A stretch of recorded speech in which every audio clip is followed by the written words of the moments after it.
Have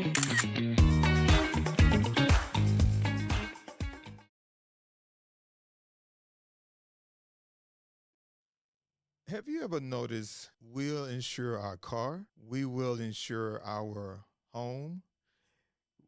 Heck, we'll insure our phone. And sometimes we will insure our pets. But for some reason, we won't insure our life. And then when something happens, we left trying to figure it out, or we're running a GoFundMe campaign on social media. But hey, I'm just a messenger, right? That's none of my business. So welcome to Catch the Vision. Well, we don't just have conversations, we have conversations that create clarity.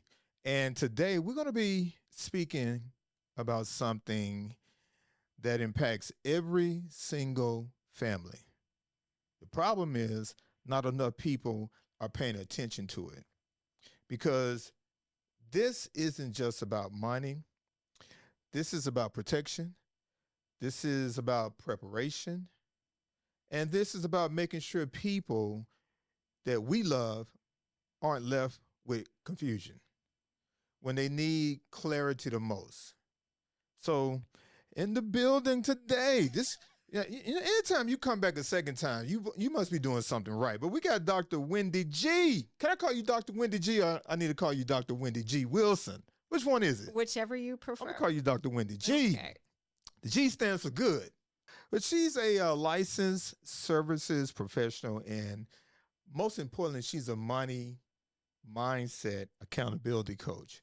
And so today you're gonna help break down why so many people are getting, this particular area wrong, and what we need to change. So welcome for the second time, Catch the Vision. Thank you. Thank you for having me. So kind of, tell us the backstory. How did you even get into this money game? Because it's a game. If you don't know how to play, you lose, right? That's so true. Yeah. Well, thank you again. Quickly, I think one of the most impactful memories that I have that led me to getting into this is just my own lived experience growing up. Mm-hmm. I was fortunate enough to be raised in a really, really nice, I would say like upper middle class neighborhood. My parents, my four brothers. My parents were from very small country towns, and they decided that they wanted to do something different. They went to school, they did what they did, which afforded us, myself and my siblings, our neighborhood was awesome.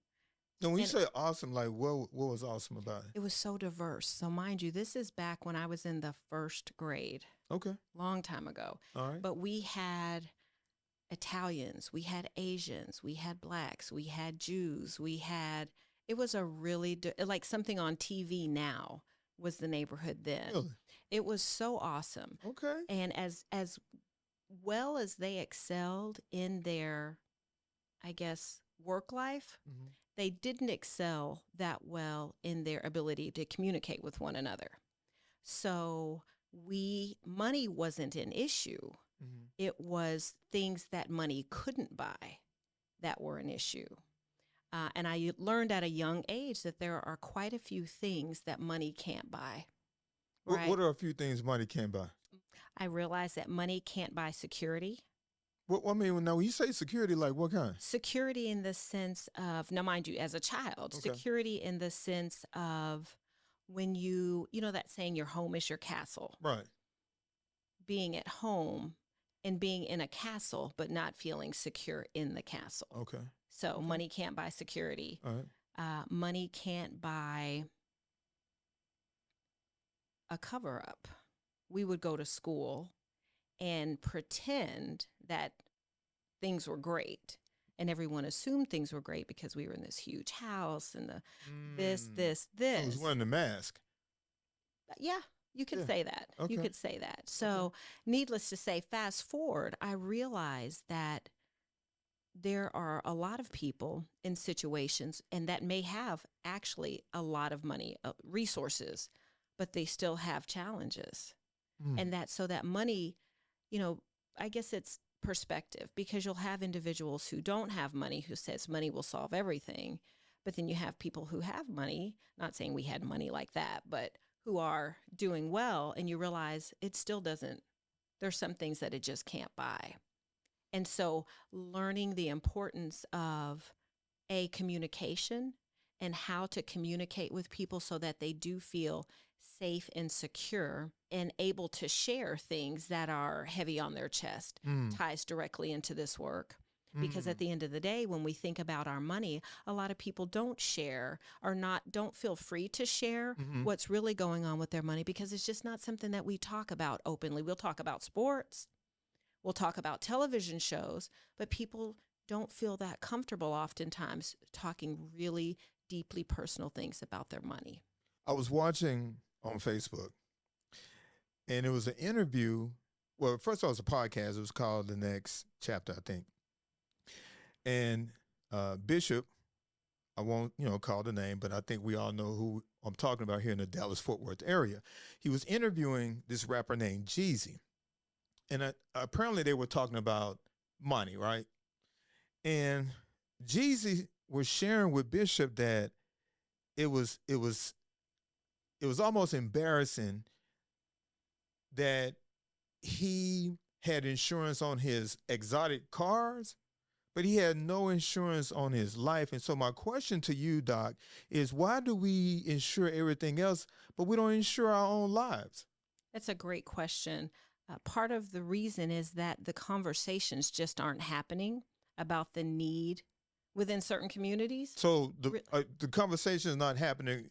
Well, I'm gonna call it out, okay? Okay. So I believe the conversations, in my own opinion, and you can stop me at any time, is not happening in the Black and brown communities. Correct.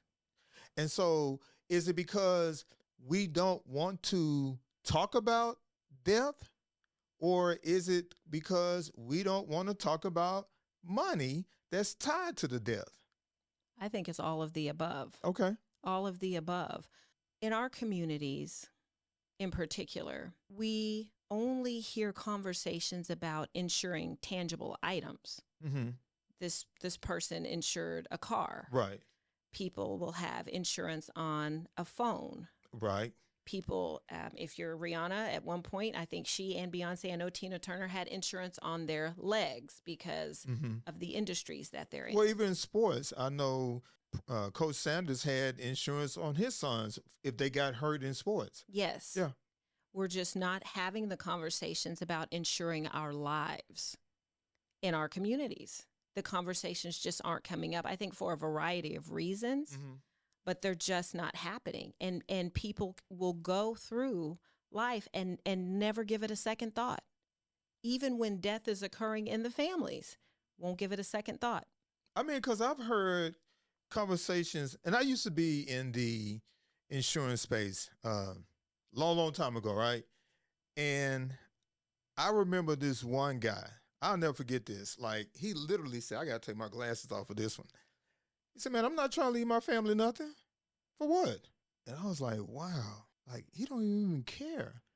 And is it because he didn't care because he wasn't educated, or he just didn't care because he didn't care?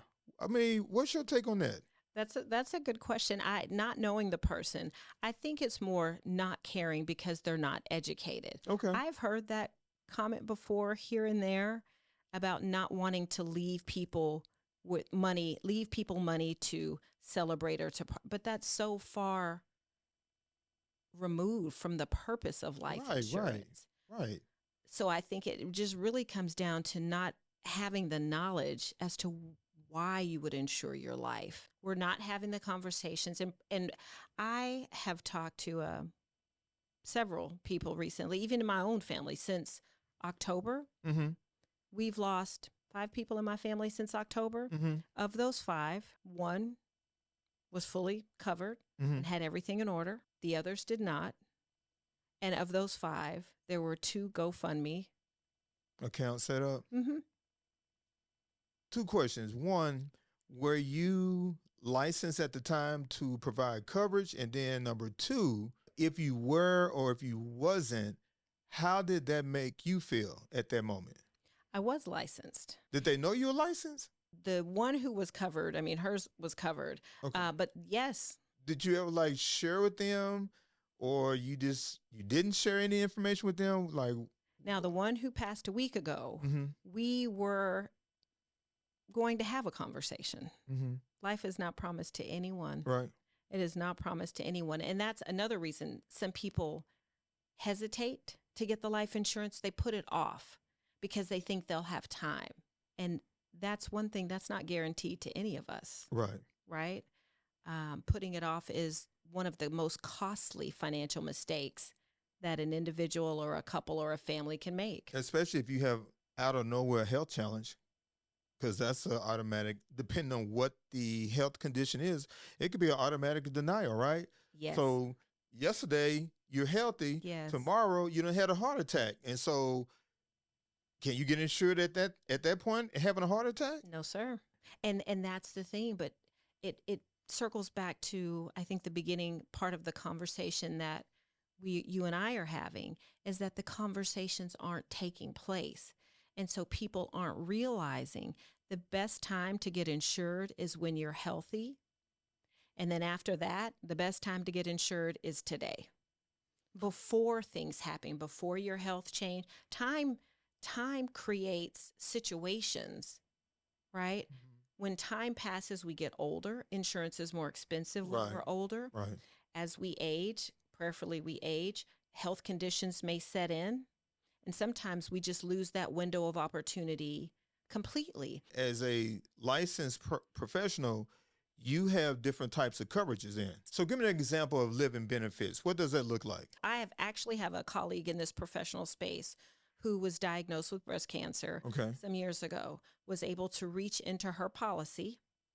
She's got a particular policy that garners cash value, that earns cash value. Mm-hmm. She was able to reach into her policy and withdraw $200,000+ because there was some treatment that she wanted to secure in another country that's not offered here.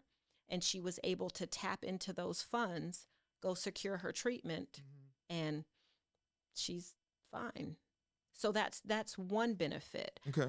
Critical illness. Typically, today's policies, living benefits cover certain aspects. If you're diagnosed with a critical illness. What's an example of a critical illness? A critical illness is something. Heart attack, stroke. Yes.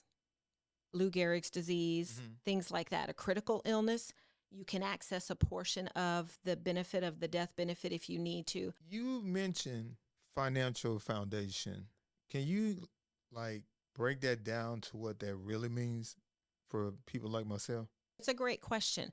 When you think about your financial foundation or someone's foundation, there are basically kind of 3 areas or so that we want to focus. Easier to just focus on 3 areas. Okay. So your foundation, you want to protect your income and your life, right? Because without those 2, nothing else matters. Nothing else exists. Okay. Whatever you're doing to bring home income, right? You want to make sure that is protected in your life. So how do you protect your income? Make good decisions, right? Protect your life protects your income. Okay. Symbiotic, right? Protect your life, you protect your income. Because if your life isn't protected and you lose it, there is no income if you haven't put other things in place. Okay. So that's the first phase. The second phase is then stability. Protect your life, protect your income, protection. And then stability. What do we need stability over? We need to make sure that we have stability around our income. How much of it's coming in? Where is it going? Mm-hmm. Where is it going? Having a great understanding of that, understanding what assets we may have already. Do we have a house? Do we have a car? Do we have what do we already have in our possession that we need that can help us generate more income? We need to understand our debt and make sure we have a handle on our debt. Debt to income ratio? Not only the ratio, but then understanding how much debt. Do we have credit card debt? Yeah. Or do we have just a little bit, or are we overmaxed on credit card debt? And if so, bringing that down and getting that under control. And then once we take care of these items, then we can focus on growth. Why do you think people are investing before they are protecting themselves? Because investing is fun. I ain't never known it to be fun now. I didn't say losing. Okay. Losing is not fun. Okay. So But winning and investing is yes, fun. Okay. right? It's Okay. exciting. Okay. It's people use the word sexy, right, about different things. Mm-hmm. To have your account and you can go online and you're watching the markets, even if you really don't understand what's going on, Mm-hmm. and you make a trade and you see that little green plus in your account that you might have purchased Dutch Brothers if you're a coffee drinker and you see Dutch Brothers went up, and it's fun in that I sense. like It's Starbucks. Starbucks. It's not fun when you lose, right? Yeah. But Yeah. Yeah. and then two, there are conversations around investing. There are conversations around investing. Everything goes back to a conversation. There aren't conversations just out there that happen in a lot of homes, schools about life insurance, about the protection piece.